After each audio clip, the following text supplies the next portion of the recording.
if I want to copy an angle, the thing that I'm going to have to realize is copying an angle doesn't mean that the arms of the angle have to be a particular length.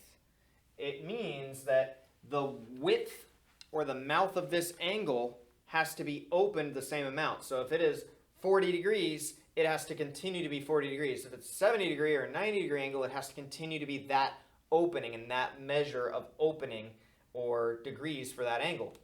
So that is the goal here, and because that is the goal, we can actually start this by drawing one of the arms of our copied angle.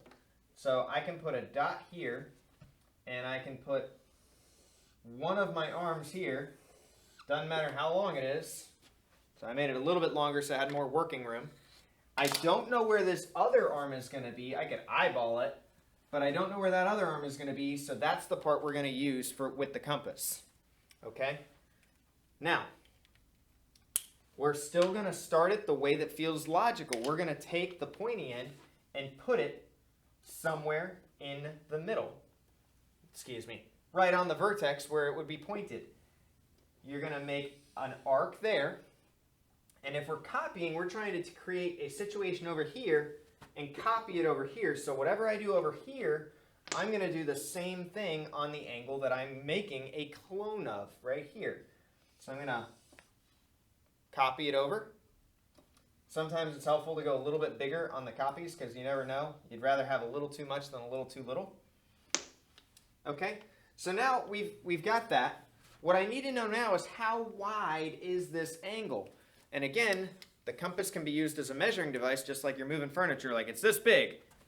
And then you go to a different part of the room, you can take the compass and measure how wide this is by literally taking it and being like too wide until you get it to right where it needs to be.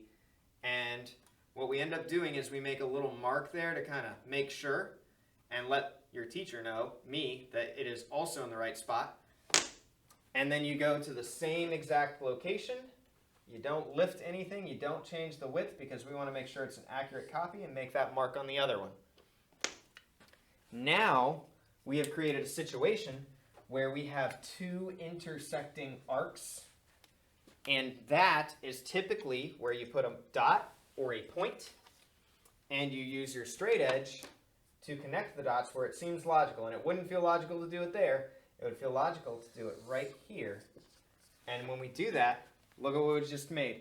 We made an angle, a copy of the original that is the exact same opening and the exact same measurement of the angle. So this is the copy, and that's the original that we had to begin with.